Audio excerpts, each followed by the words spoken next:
आज तेलंगाना बिल राज्यसभा में पेश किया जाएगा, लेकिन सरकार बिल को लेकर राज्यसभा में मुश्किल में फंस सकती है। राज्यसभा में यूपीए बहुमत में नहीं है, लिहाजा बिल को पास कराने के लिए सरकार पूरी तरह बीजेपी के भरोसे होगी। तेलंगाना बिल लोकसभा में पास हो चुका है। तेलंगाना के मसले पर दो खेमे में बटी आंध्र कांग्रेस का बंटवारा करीब करीब तय हो चुका है। आंध्र प्रदेश के मुख्यमंत्री किरण रेड्डी आज तेलंगाना के विरोध में इस्तीफा दे सकते हैं और 50 विधायकों के साथ नई पार्टी का ऐलान कर सकते हैं। माना जा रहा है कि सुबह करीब 10 बजे किरण रेड्डी राज्यपाल से मिलेंगे और इस्तीफा सौंपेंगे। इससे पहले कांग्रेस के कई नेता तेलंगाना के विरोध में इस्तीफा दे चुके हैं। संसद में पेपर स्प्रे छिड़कने वाले सांसद राजगोपाल ने भी कांग्रेस से इस्तीफा दे दिया है। तेलंगाना को लेकर आज भी हंगामा जारी रहने के आसार हैं। वाईएसआर कांग्रेस के अध्यक्ष ने लोकतंत्र का काला दिन बताया है और आज आंध्र बंद का आह्वान किया है। सोमवार को भी तेलंगाना के विरोध में दिल्ली से लेकर आंध्र प्रदेश तक बवाल होता रहा। तेलंगाना बंटवारे के साथ हैदराबाद को लेकर भी सियासी संग्राम छिड़ा था, लेकिन बिल पास होने के साथ ये तय हो गया कि हैदराबाद को केंद्र शासित प्रदेश नहीं बनाया जाएगा। बीजेपी की ओर से पीएम उम्मीदवार नरेंद्र मोदी ने तेलंगाना को लेकर कांग्रेस अध्यक्ष सोनिया गांधी और उपाध्यक्ष राहुल गांधी पर जोरदार निशाना साधा है। कर्नाटक के दावनगिरी की रैली में मोदी ने कहा कि सोनिया और राहुल दक्षिण में रैली के लिए आते हैं, लेकिन उन्हें लोगों का दर्द सुनने के लिए आंध्र प्रदेश जाने की फुर्सत नहीं है। संसद में मिर्च स्प्रे कांड का हवाला देते हुए मोदी ने कहा कि आंध्र प्रदेश को कांग्रेस ने जख्म दिया है। पहले कांग्रेस धूल झोंकती थी, अब मिर्च झोंकती है। राहुल गांधी आज अमेठी के दौरे पर हैं। कांग्रेस के उपाध्यक्ष मोहनगंज में एसबीआई की ब्रांच का उद्घाटन करेंगे और फिर गौरीगंज पहुंचेंगे, जहां उन्हें एफएम रेडियो का उद्घाटन करना है। राहुल को रेल नीर फैक्ट्री का उद्घाटन करना है। ये पहला मौका होगा जब आम आदमी पार्टी के उम्मीदवार कुमार विश्वास के नाम का ऐलान होने के बाद राहुल अमेठी पहुंचेंगे।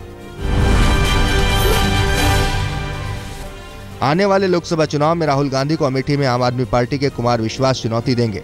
कुमार विश्वास पिछले कुछ दिनों से अमेठी में ही डटे हैं और लगातार चुनाव प्रचार कर रहे हैं।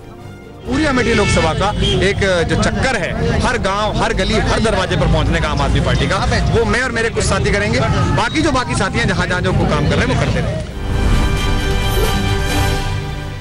आज बीजेपी संसदीय पार्टी की बैठक है। माना जा रहा है कि लोकसभा चुनाव से पहले संसदीय पार्टी की आखिरी बैठक होगी। बैठक सुबह के करीब 9:30 बजे होगी। ये देखना दिलचस्प होगा कि इस बैठक में आडवाणी सांसदों को क्या संदेश देते हैं।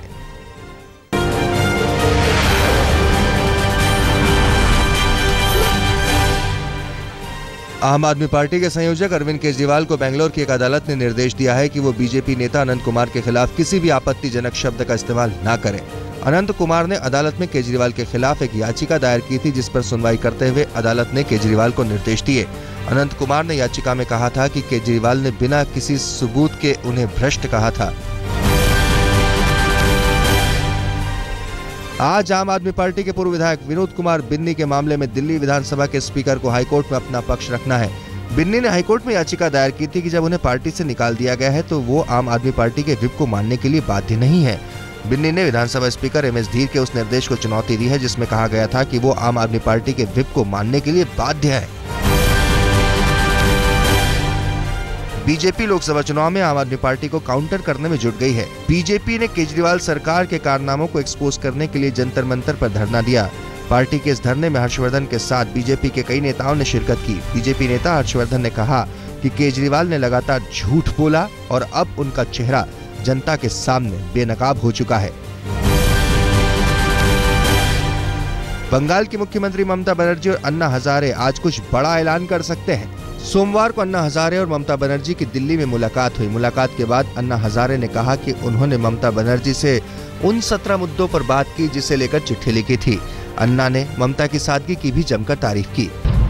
दीदी अपने जीवन में सैंपल रहना, सैंपल खाना, सरकार की गाड़ी नहीं, सरकार का बंगला नहीं, सरकार का तनख्वाह नहीं, कौन करता है? जैसे ऐसे लीडर इस देश के लिए चाहिए थे और आज तक नहीं मिले, अभी मिल रहे, इसलिए मुझे लग रहा है कि इस देश में बदलाव आ जाए।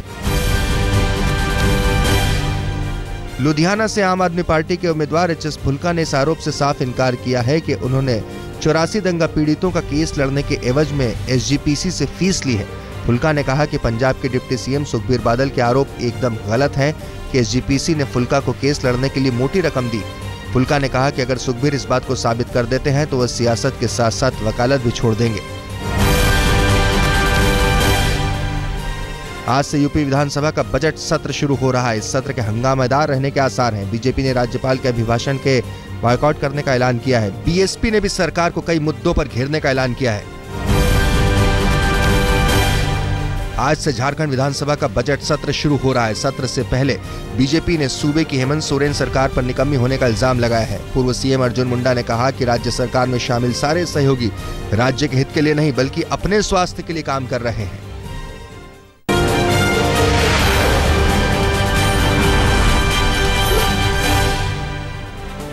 इंदौर के उज्जैनी गांव में हुई कैबिनेट की बैठक को लेकर शिवराज सरकार ने सफाई दी है। सरकार की ओर से कहा गया है कि कैबिनेट बैठक में फिजूल खर्ची बिल्कुल नहीं की गई। दरअसल सोमवार को मध्य प्रदेश की शिवराज सरकार ने इंदौर के उज्जैनी गांव में कैबिनेट की बैठक बुलाई थी। बैठक के लिए नर्मदा क्षिप्रा लिंक पर अस्थायी रूप से एसी डोम तैयार किया गया था, जिसके बाद विपक्ष ने सरकार पर फिजूल खर्ची के आरोप लगाए थे। उत्तर प्रदेश के कासगंज में शिक्षा विभाग के एक सर्वे पर भारी बवाल मचा है। सर्वे में 600 बच्चों को मानसिक रूप से विक्षिप्त घोषित कर दिया गया है। कासगंज में समेकित शिक्षा के तहत वर्ष 2013 में 4 से 14 साल तक के बच्चों का एक सर्वे कराया गया था, जिसमें शिक्षकों ने विद्यालय में पढ़ने वाले छात्र छात्राओं को मेडिकल कराए बिना सैकड़ों बच्चों को MCR यानी मेंटल रिटायर्ड सूची में डाल दिया। जब सर्वे की लिस्ट जारी हुई और बवाल मचा तो जिला प्रशासन ने मामले के जांच के आदेश दे दिए। संजय दत्त को लगातार तीसरी बार पैरोल दिए जाने पर सियासत गर्मा गई है। शिवसेना के कार्यकारी अध्यक्ष उद्धव ठाकरे ने महाराष्ट्र की कांग्रेस एनसीपी सरकार पर जमकर निशाना साधा है। उद्धव ने कहा कि साध्वी प्रज्ञा, कर्नल पुरोहित और संजय दत्त सबके लिए कानून बराबर होना चाहिए। उधर बीजेपी ने भी संजय दत्त की पैरोल को लेकर महाराष्ट्र सरकार को कटघरे में खड़ा किया है। बीजेपी के नेता विनोद तावड़े ने कहा है कि संजय दत्त को बार बार पैरोल इस वजह से दी जा रही है क्योंकि वो कांग्रेस सांसद के भाई हैं। उधर महाराष्ट्र सरकार ने संजय दत्त को पैरोल दिए जाने के फैसले को सही बताया है। महाराष्ट्र के गृह मंत्री RR पाटिल ने कहा कि संजय दत्त की पैरोल बढ़ाए जाने का फैसला पूरी तरह जेल मैनुअल और मानवीय आधार पर किया गया है। संजय दत्त को मिली पैरोल की अवधि एक बार फिर 30 दिनों के लिए बढ़ा दी गई है। ये छुट्टी संजय दत्त की पत्नी मान्यता की खराब सेहत की वजह से दी गई है। अब संजय दत्त 21 मार्च तक छुट्टी पर रहेंगे, लेकिन अगले 1 साल तक उन्हें कोई भी छुट्टी नहीं मिल सकती। संजय दत्त की पैरोल बढ़ाए जाने के बाद इसी मसले में सजा काट रही बुजुर्ग जेबुनिसा काजी की उम्मीदें बढ़ गई हैं। उन्हें भी लग रहा है उनकी पैरोल बढ़ा दी जाएगी। अरुणाचल के छात्र नीडो तनियाम के घर वालों ने राष्ट्रपति प्रणब मुखर्जी से मुलाकात की और पुलिस के खिलाफ कार्रवाई की मांग की। नीडो के घर वालों का आरोप है कि अगर पुलिस ठीक से कार्रवाई करती तो नीडो की मौत नहीं होती। नीडो तनियाम की लाजपत नगर में कुछ दुकानदारों ने पिटाई की थी, जिसके बाद उसकी मौत हो गई थी। पूर्वी दिल्ली MCD ने एक अनूठी योजना की शुरुआत की है, जिसके तहत लोग घर पर ही ऑटो बुला सकते हैं। जी ऑटो सर्विस को आप फोन या इंटरनेट के जरिए बुक करा सकेंगे। फिलहाल ये सेवा सिर्फ पूर्वी दिल्ली वालों के लिए ही है, जिसके लिए सर्विस चार्ज के तौर पर आपको 15 रुपए ज्यादा देने पड़ेंगे।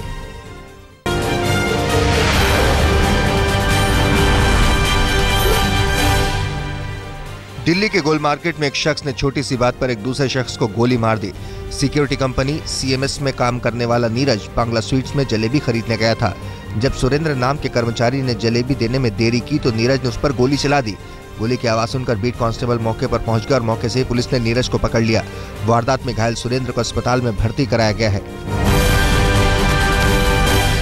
दिल्ली में चलती DTC बस में आग लग गई। वाकया पूर्वी दिल्ली के खजूरी खास इलाके का है। बस में कई मुसाफिर सवार थे, लेकिन गनीमत ये रही कि किसी को कोई चोट नहीं पहुंची। इंडियन मुजाहिदीन के आतंकी यासिन भटकल को मुंबई की मकोका कोर्ट ने 28 फरवरी तक ATS की कस्टडी में भेज दिया है, लेकिन यासिन भटकल के वकील ने 17/7 धमाकों के आरोपों को सिरे से खारिज किया है।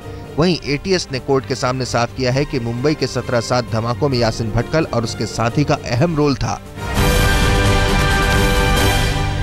महाराष्ट्र के गढ़चिरौली में सुरक्षाकर्मियों ने मुठभेड़ में 7 नक्सलियों को मार गिराया। मुठभेड़ छत्तीसगढ़ सीमा पर बेतकाठी के जंगल में हुई। मरने वाले नक्सलियों में 2 महिलाएं भी शामिल हैं। करीब 1.5 घंटे तक चली कार्रवाई के बाद पुलिस ने घटनास्थल से AK-47 राइफल, 2 SLR और दूसरे हथियार भी बरामद किए।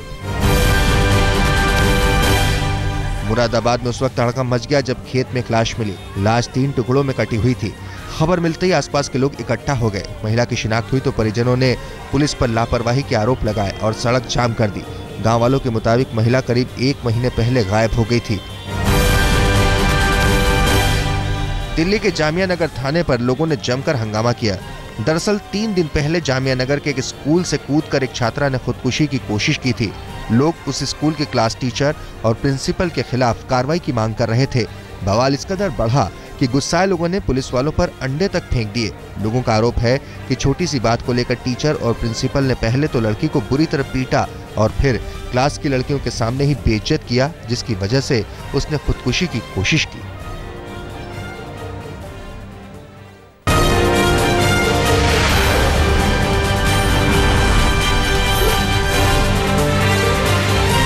अमेरिका के इदाहो में रात के वक्त एक लोकल बस हादसे का शिकार हो गई। बस ने पहले अपना संतुलन खोया और फिर सड़क के नीचे उतरकर एक पावर बिल्डिंग में जा टकराई। ये पूरा हादसा बस के डैशबोर्ड में लगे कैमरे में कैद हो गया। अमेरिका के मियामी के म्यूजियम में अचानक एक कलाकार ने तोड़फोड़ शुरू कर दी। 51 साल के इस कलाकार ने 2000 साल पुराने एक गमले को तोड़ दिया, जिसकी कीमत करीब 10 लाख रुपए थी। पुलिस ने तोड़फोड़ करने वाले कलाकार को गिरफ्तार कर लिया है। यूक्रेन में पुलिस और आम जनता की लड़ाई जारी है। प्रदर्शनकारियों ने सरकार के खिलाफ मुहिम तेज कर दी है। लोगों ने पुलिस पर पेट्रोल बम चलाए और पत्थर फेंके। इस हिंसा में 9 लोगों की मौत हो गई है। चीन में अब भी भारी बर्फबारी जारी है। कई इलाकों में सड़कों पर जमी बर्फ की वजह से यातायात बंद कर दी गई है, जिससे लोगों को भारी परेशानियों का सामना करना पड़ रहा है। पुलिस और प्रशासन रास्तों से बर्फ हटाने में जुटा है।